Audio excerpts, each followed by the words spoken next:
Hola amigos de Perú 21 TV, mi nombre es Álvaro Reyes, soy redactor de la sección política del diario Perú 21. En estos momentos nos encontramos en las oficinas del equipo especial de la Fiscalía para entrevistar al fiscal Germán Juárez Atoche. El fiscal Germán Juárez hace unos días ha presentado la acusación contra la expareja presidencial Ollanta Humala y Nadine Heredia. Doctor, muchas gracias por recibirnos. De nada, gracias a ustedes por la entrevista. Bueno, quería empezar preguntándole, le tomó a usted 4 años presentar acusación contra el expresidente Ollanta Humala y su esposa Nadine Heredia. Eso definitivamente es un logro para la investigación que usted ha seguido en todo este tiempo, pero ¿usted considera que en todo este tiempo ha tenido más satisfacciones que pérdidas?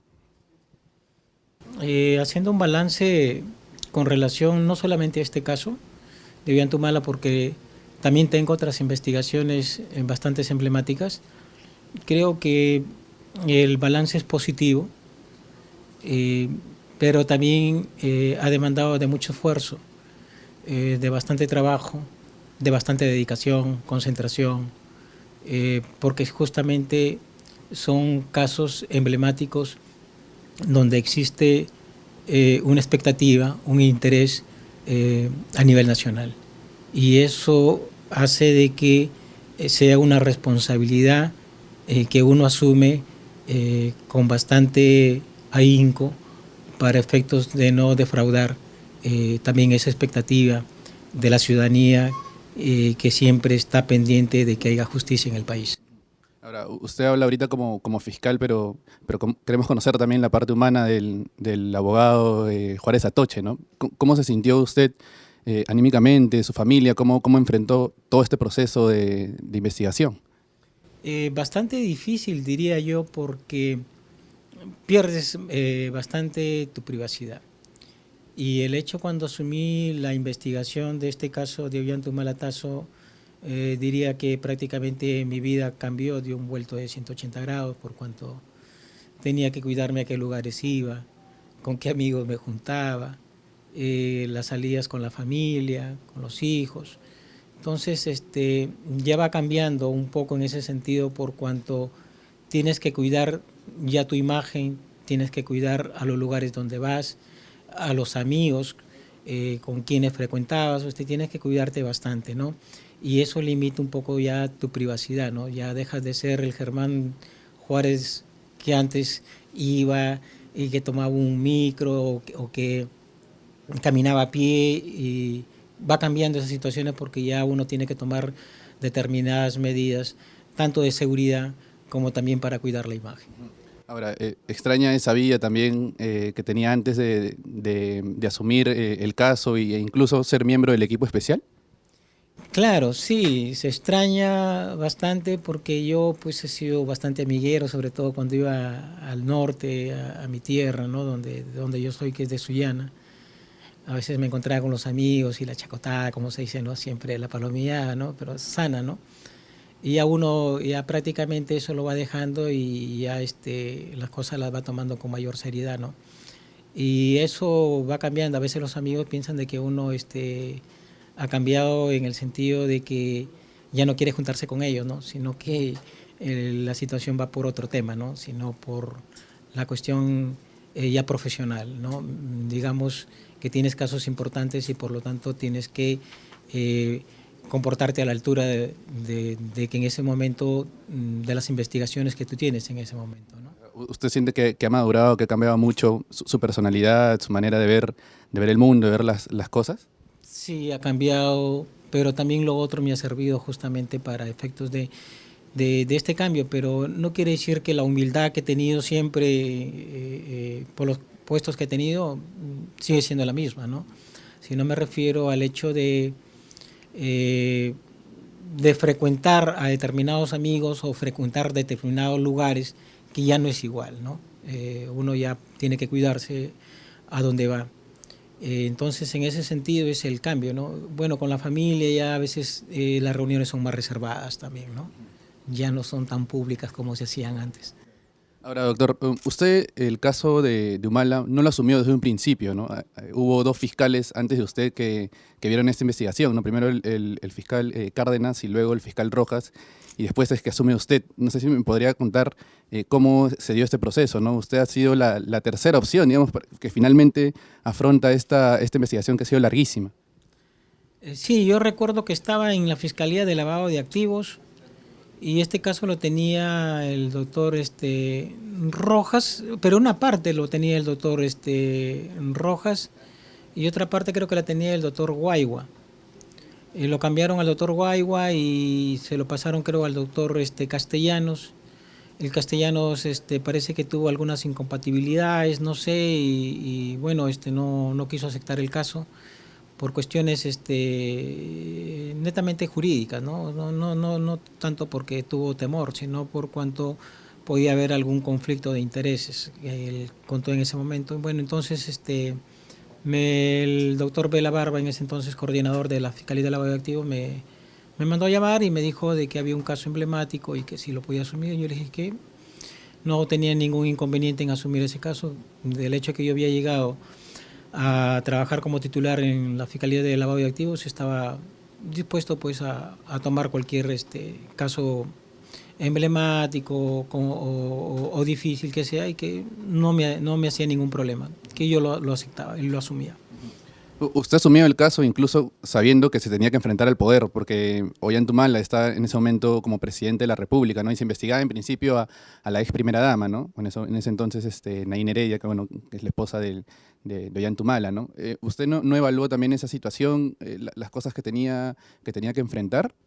Sí, efectivamente sabía lo que me enfrentaba, por cuanto en ese entonces pues aún Ollanta estaba en el poder, estaba de presidente de la República. Y ahí se estaba investigando justamente a su esposa Nadine Heredia Alarcón. Sabía las dificultades que podía tener, tanto es así de que, por ejemplo, la investigación que yo llevé a cabo no la trabajé con apoyo de la policía. Hice la investigación netamente en mi despacho, con mi fiscal adjuntos, con personal administrativo, pero netamente la investigación la llevé particularmente en mi despacho. Todas las personas que fueron citadas en mi despacho fiscal. No pedí apoyo a la policía porque sabía que podía haber algún nexo entre el Ministerio del Interior, que aún todavía estaba en el gobierno Ollanta y que podía haber de repente por ahí alguna filtración de las investigaciones o alguna manipulación de la investigación por intermedio de esos canales que les menciono. Es por eso de que yo sabía de que iba a ser bastante difícil la investigación, pero también sabía yo que tenía que cuidarme bastante porque podían buscarme cualquier asunto como para apartarme de la investigación. Había un servicio de inteligencia por parte del gobierno, del cual uno tenía que también cuidarse bastante, ¿no? Sobre todo que te puedan sembrar cualquier circunstancia en la que te puedas ver envuelto en un lío, ¿no? Y por lo tanto distorsionar tu imagen como para apartarte de una investigación. De eso también me cuidaba y era consciente de lo que podía pasar. Ahora, doctor, ¿cómo fue también enfrentar la maquinaria del gobierno, ¿no? Todas las semanas el presidente, en ese entonces, Ollanta salía a atacar justamente la investigación que usted realizaba. Incluso en un momento tildó de mamarracho, ¿no? El caso, porque decía que no estaba encaminado, que la fiscalía estaba investigando otras cosas que no tenían nada que ver, ¿no? Las transferencias que en un momento se revelaron, ¿no? Que venían del extranjero hacia cuentas bancarias de Nadine Heredia. ¿Cómo fue también soportar esa presión? Era una presión bastante fuerte, ¿no? Por sus declaraciones que salían y a veces que eran repetidas, ¿no? Porque tenían eco en determinados diarios, ¿no? En un periódico, que no voy a decir su nombre, que justamente fue bastante duro conmigo, ¿no? Entonces, pero eso hacía ver de que yo estaba en el lado correcto, porque yo lo veía como una desesperación de ellos a raíz de que a medida de que yo investigaba iba encontrando varias cosas, ¿no? Iba encontrando cosas que no se habían descubierto anteriormente. Cuando empecé a citar, por ejemplo, a los aportantes y comenzaron a negar, entonces yo veía ya que había una desesperación por parte del partido y ahí sus declaraciones de esa naturaleza bastante duras. Incluso yo podría contarles un impasse que hubo cuando yo le tomé su declaración a Ollanta en el Palacio de Gobierno. Él también se puso así un poco altanero, ¿no? Y tuve que decirle de que yo estaba haciendo una investigación y que si yo tenía que incluirlo, lo iba a incluir posteriormente una vez que concluyera su mandato, y así fue. O sea, intentó amedrentarlo, Sí, fue un poco, como se podría decir, altanero, diciendo de que él había creado la Fiscalía de Lavado de Activos, que gracias a él se habían, y que sin embargo se le estaba investigando de una manera injusta y que habían unas resoluciones que en la cual se le comprendía de una manera grotesca, ¿no? Y comenzó a criticar las resoluciones, entonces yo tuve que ponerle el alto en ese sentido y decirle pues de que se trataba de una investigación seria y que por favor guardara la compostura del caso, ¿no? El momento de contestar las preguntas. ¿Cuán importante era en ese momento, doctor, y lo es también ahora, tener el apoyo de su jefe o del superior, en este caso del fiscal de la Nación? En ese momento contó con el apoyo del fiscal de la Nación, que era Pablo Sánchez. Yo voy a ser sincero, ¿no? El doctor Pablo Sánchez nos apoyó bastante.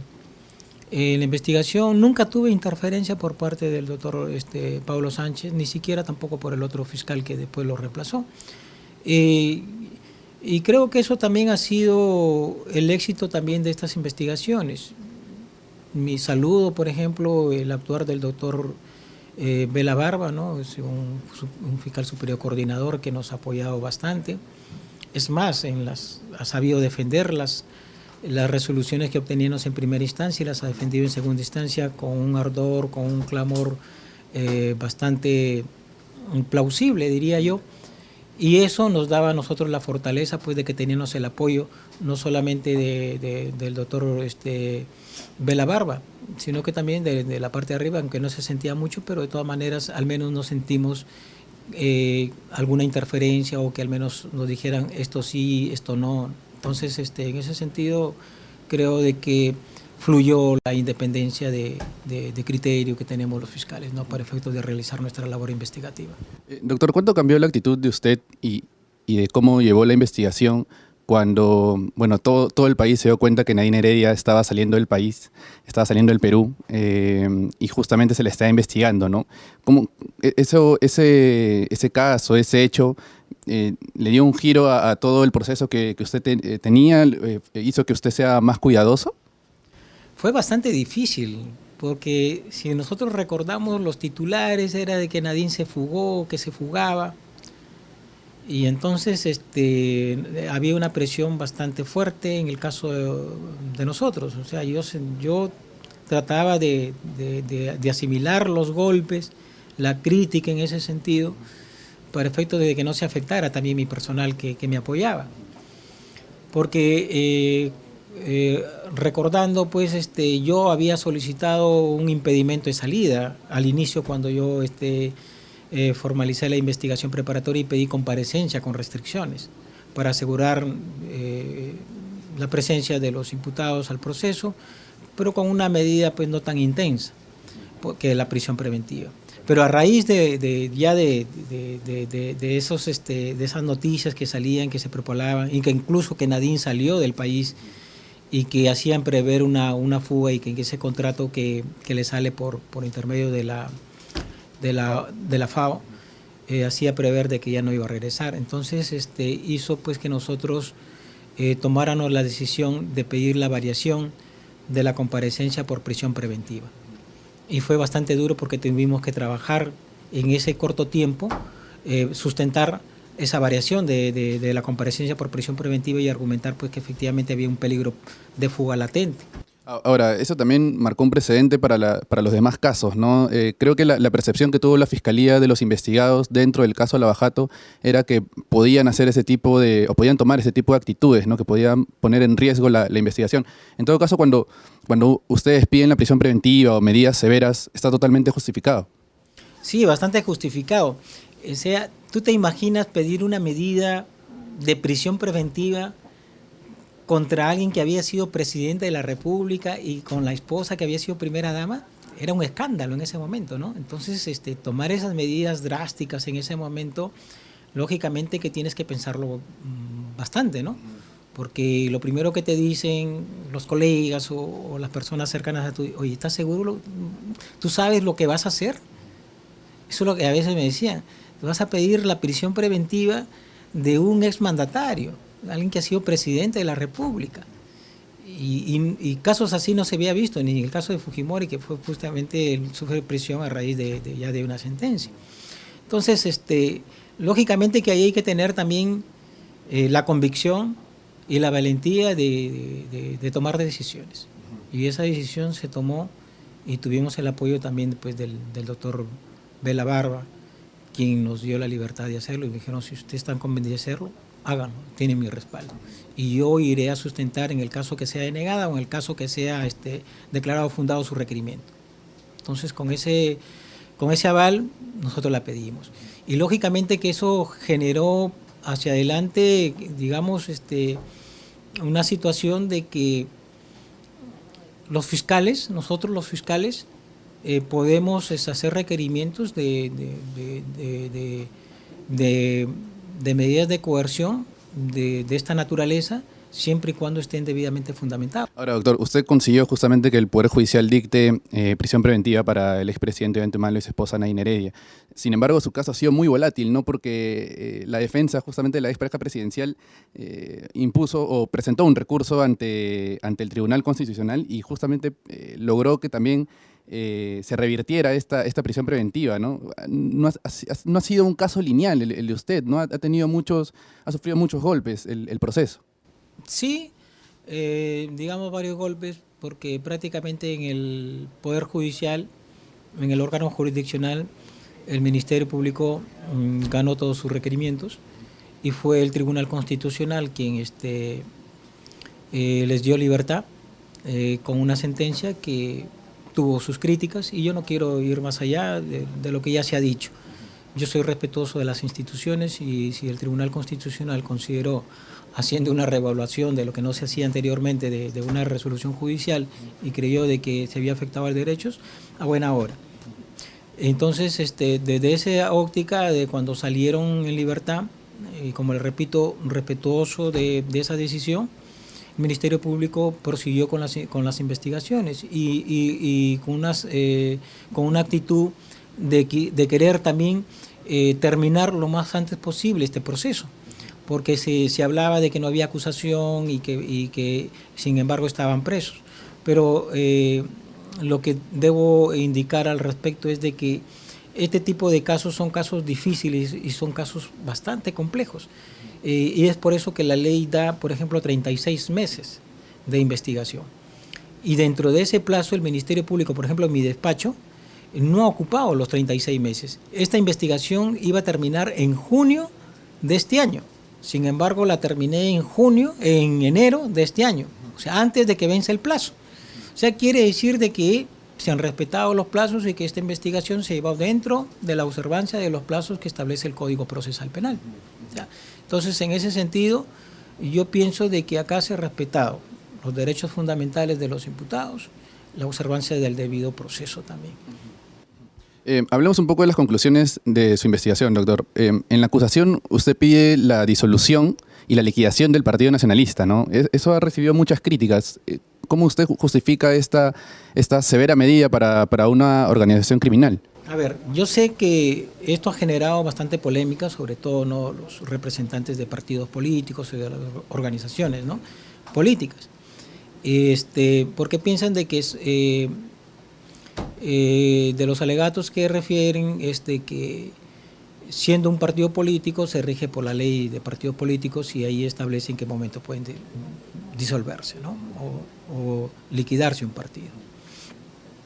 Pero aquí hay otro tema, que acá no estamos viendo el aspecto administrativo, sino estamos hablando de que los hechos tienen contenido penal y que esta persona jurídica, que es una organización política, llámese el Partido Nacionalista, ha sido instrumentalizado para efectos de lavar dinero. Entonces, la ley dice bien claro en el Código Penal que las personas jurídicas que han sido instrumentalizadas pueden ser incorporadas al proceso para efectos de aplicarse lo que dispone el artículo 105 del Código Penal. Es medidas o consecuencias accesorias. En este caso, va desde la multa, va desde la suspensión y va desde la también disolución. Y eso es lo que ha hecho el Ministerio Público. O sea, lo incorpora al proceso al Partido Nacionalista para efectos de que se le aplique estas medidas. Y ahí los abogados del Partido Nacionalista han hecho defensa y justamente han alegado lo que están alegando ahora. El juez Concepción Carguancho admitió nuestro requerimiento e incorporó al Partido Nacionalista al proceso. Ellos apelaron de esa decisión y Sala, por eso yo digo que este caso está zanjado, porque Sala resolvió declarando improcedente ese recurso de apelación y dijo que perfectamente el Partido Nacionalista como organización puede ser incorporada al proceso penal, toda vez de que había sido incorporada al proceso y por cuanto existe pues el peligro de que este partido o que esta organización o este partido pueda volver a cometer el mismo delito. O sea, existe ese peligro. Entonces, por lo tanto, es que descartó esa apelación y el Partido Nacionalista ha sido incluido al proceso. Entonces, es en el proceso penal donde se va a determinar si efectivamente cabe esa medida que está pidiendo el Ministerio Público. Ahora, doctor, justamente invocaba la Constitución para tomar esta decisión.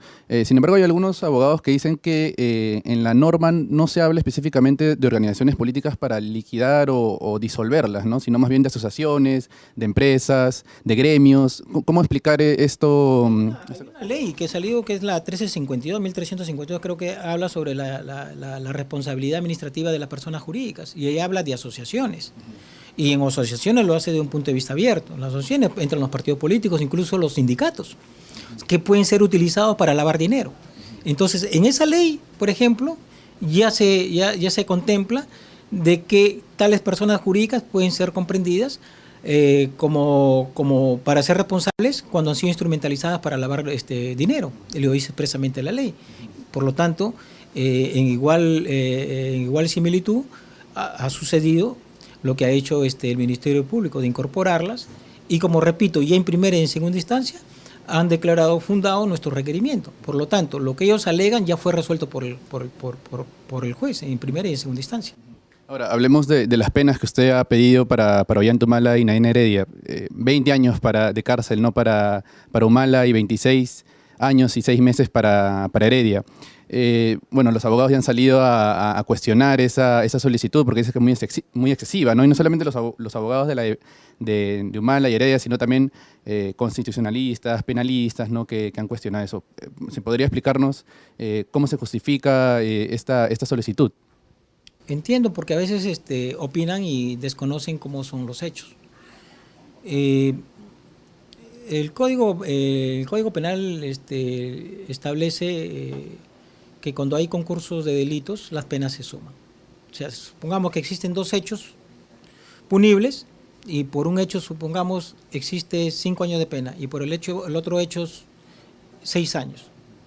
El Código dice que se suman las penas. 6 más 5 sería 11 años. Eso es lo que ha pasado acá. En el caso de los coacusados, Nadine y Ollanta Humala, tenemos pues de que existen 2 hechos concretos que se les atribuye a ellos. El hecho de la campaña, refería a la campaña del año 2006, donde se habría recibido dinero maculado proveniente del gobierno de Venezuela y que lo introducieron pues al circuito económico para la financiación de campañas electorales y que también lo justificaron con aportantes falsos, ¿no? Es decir, se le dieron una apariencia de legalidad con aportantes falsos. Lo mismo ocurrió en la campaña del 2011. Entonces, la pena mínima en este delito agravado es de 10 años. O sea, si sumamos en el caso del primer hecho, son 10 años, que partido yo del mínimo legal de la pena, porque es de 10 a 25. Hemos partido de 10 años. Y en el otro hecho punible, que es el 2011, son 10 años más. Entonces, de acuerdo a lo que establece, lo que les había explicado, lo que dice la ley, que si en este caso se suman las penas, si yo le he puesto 10 años para el primer delito y 10 años para el segundo, si lo sumamos son 20 años en el caso de Ollanta. Pero en el caso de Nadine Heredia existe algo particular, porque ella no solamente existe el hecho de que se le imputa de que también recibió el dinero espurio de Venezuela para insertarlo, y también lo mismo en el 2011, sino que ella en el 2011 también realizó actos de conversión. No olvidemos de que realizó contratos ficticios para justificar dinero, con los cuales se compró una casa. Entonces ahí también se lavó dinero. Estamos hablando de otro hecho concreto. Estamos hablando de 3 hechos, si le suman los 3 hechos de 10 años de pena privativa de la libertad por cada uno sería 30 años, pero la ley dice que no se le puede poner esa pena, entonces se le ha hecho una reducción de 26 años 6 meses. Es esa la temática en este caso. Por eso las penas, no es que existe un capricho por parte del fiscal de querer poner la pena que quiera poner, ¿no? Sino simple y llanamente apegado a lo que establece la ley. Ahora la defensa dice más bien que no se ha podido corroborar o demostrar que ese dinero era ilícito, ¿no? Con respecto al aporte de Odebrecht, ¿no?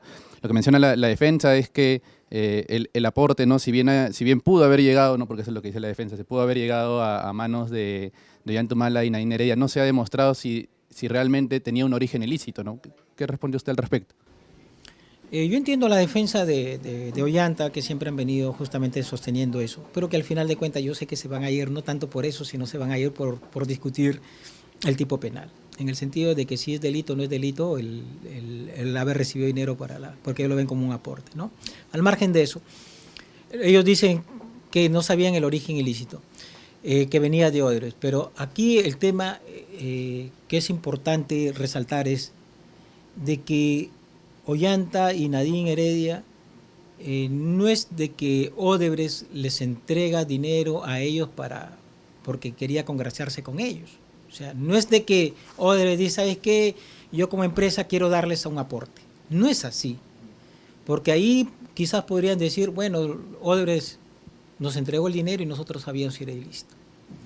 Pero aquí el hecho concreto es de que es el ministro Palocci del Partido de los Trabajadores quien le pide a Odebrecht que apoye al Partido de los Trabajadores. Es decir, de que Ollantumala y Nadine Heredia sabía que quien estaba dando el dinero no era Odebrecht, sino del Partido de los Trabajadores. Entonces, lo que hace Marcelo es de un fondo de dinero corrupto que compartía con el Partido de los Trabajadores, que era para coimear o incluso financiar campañas electorales, saca el dinero para efectos de dárselo a Nadine y Ollanta, para dárselo al Partido Nacionalista, pues, para apoyarlos. Es por eso que él le dice y le llama a Barata y le dice, Barata, dispón para Ollanta 3 millones. E incluso Barata se opone a ello. Dice, ¿pero por qué? Si es un antisistema, ¿cómo le vamos a apoyar? Y le dice, no, esta es una prioridad. Tú cumple, porque eso yo me encargo con el Partido de los Trabajadores. Que el dinero sale de la División de Operaciones Estructurales, sale de la División de Operaciones Estructurales, pero ese dinero viene por disposición del Partido de los Trabajadores. Ahora me pregunto yo, si yo soy un político públicamente expuesto, lo primero que debo saber es cómo viene ese dinero. ¿Qué partido te puede dar a ti 3 millones de dólares? Entonces aquí lo que va a entrar a tallar y lo que va a aprobar el ministerio es a través de la prueba indiciaria. Porque si yo, candidato, y me dice un partido X, oye, yo te voy a apoyar con 3 millones de dólares, oye, ¿de dónde va a sacar 3 millones de dólares ese partido? ¿Tiene la cantidad de dinero como para apoyarme? Y más aún, si viene por intermedio de una empresa y de manera clandestina, tú no vas a sospechar que ese dinero es espurio. Entonces, acá no es que va a existir un documento en la que diga, pues, oye, te estoy dando dinero y por lo tanto está saliendo de la caja 2 y por lo tanto tú sabías, no, sino acá prueba indiciaria. Entonces, yo pienso que un candidato que está públicamente expuesto tiene que ser bastante riguroso y bastante cuidadoso de los fondos que recibe. Entonces, mínimamente pudo haber presumido de dónde venía ese dinero. No es que no me interese de dónde venga. Por eso que la ley establece que en el caso de delito de lavado de activos, el dolo, o sea, el conocimiento de voluntad puede ser mediante dolo directo o dolo indirecto, o dolo indirecto que puede ser, pues, en la cual la ley dice presumía, ¿no? O debió haber presumido de que ese dinero era ilícito. Entonces, él debió haber presumido, pudo haber presumido, claro que sí. Porque ¿cómo le viene el dinero? Le viene subrepticiamente, de una manera clandestina y en efectivo. ¿Y por qué lo mantuvieron oculto? ¿Y por qué no lo declararon? Entonces son situaciones que mediante prueba indiciaria van a ser explicados en juicio oral y ahí se va a llegar a determinar que efectivamente ellos pudieron haber presumido de que ese dinero es ilícito. El abogado de Heredia y de Humala, Alberto Taro, le ha dicho que en el caso, por ejemplo, de los aportes de Venezuela no se han demostrado, ¿no? También sigue esa misma ruta. Sí, pero hay testigos que justamente refieren de que hay un testigo que ha señalado que incluso lo acompañó a Ollanta Humala y a Nadine Heredia a la embajada de acá en Perú de Venezuela, donde sacaron unos maletines que tenían dinero y que los llevaron al partido. Hay otro testigo que ha señalado también de que vio maletines justamente de dinero. Hay unas declaraciones de Toledo y Kuczynski que cuando dieron sus declaraciones públicas refieren de que tenían conocimiento de que una tal Billy Torres traía dinero. Entonces de Venezuela, que después se quisieron retractar, bueno, pero no se retractaron del todo de una manera contundente. Y hay otros testigos que también refieren de que siempre escuchaban decir llegó dinero del papá Chávez.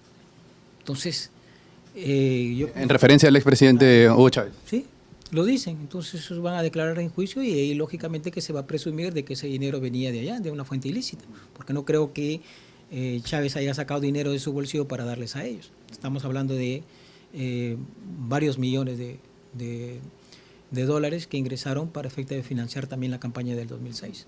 Ahora, doctor, para ir terminando la entrevista, congresistas y políticos han unido sus voces para pedir, ¿no?, que no se criminalice la política, ¿no?, justamente por las decisiones que usted ha estado tomando y también el equipo especial, ¿no?, contra organizaciones políticas. ¿Cómo usted primero interpreta este término de criminalización de la política, ¿no? ¿Qué opina usted al respecto? Yo pienso que es una apreciación errada. Yo respeto las opiniones de todos los políticos y como respeto también a todas las agrupaciones políticas. Pero acá no existe ninguna criminalización de la política. Lo que pasa es que anteriormente no se investigaba a los políticos. Ese es el gran tema. Anteriormente no se pedían medidas coercitivas tan gravosas contra los políticos. Y eso se está desmitificando prácticamente. Entonces, para nosotros, el Ministerio Público, los fiscales que estamos en el equipo especial, creo que tomamos lo que dice la Constitución política, que todos son iguales ante la ley.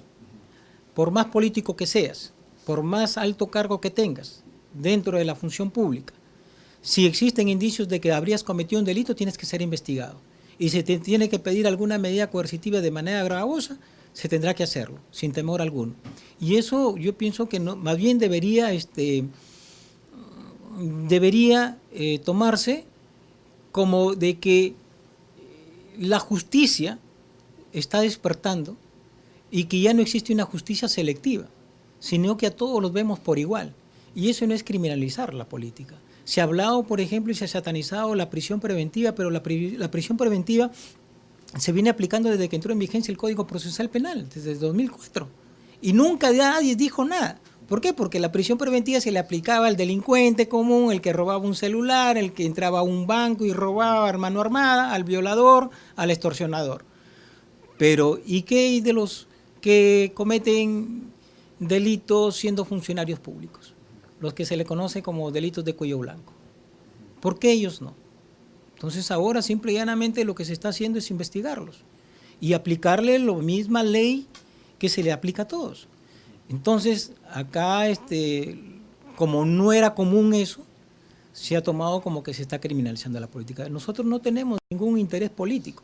Nosotros simplemente hacemos un trabajo técnico jurídico y no vemos si es funcionario público, es político, congresista o no es congresista. Nosotros vemos simple y llanamente el hecho de investigar situaciones que puedan tener contenido penal. Y si dentro de esas investigaciones ameritan solicitar medidas coercitivas o alguna medida cautelar, se van a tener que realizar. Pero todo dentro de la observancia del debido proceso. Eso sí. Ahora, doctor, de cara ya a lo que viene, el juez Concepción Carhuancho ahora tiene que convocar una audiencia, tiene que ahora recibir de repente observaciones de parte de la defensa. ¿Cómo afrontar ahora este periodo del proceso? Bueno, nosotros estamos convencidos de que estamos llevando un caso sólido y que tenemos la expectativa de tener una sentencia condenatoria. Ya se hizo la acusación, tengo entendido que el juez Concepción Carhuancho ya les corrió traslado y dándoles el plazo que señala la ley, que es de 10 días. Entonces los abogados de la defensa de los coacusados lo que tienen es hacer observaciones de forma a la acusación o alguna observación de fondo, y en todo caso, si es que el juez lo estima, nos devolverá la acusación para nosotros hacer las subsanaciones del caso.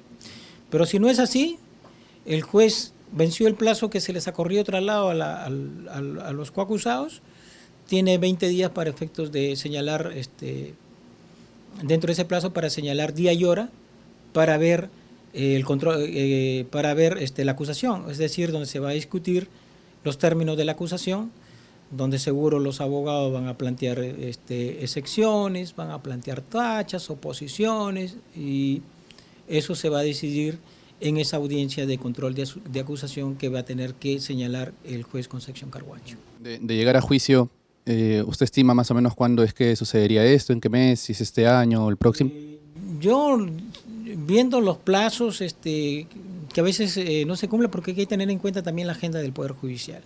Estos son casos bastante complejos, donde hay varios investigados, los temas a dilucidarse son bastante también complejos, difíciles.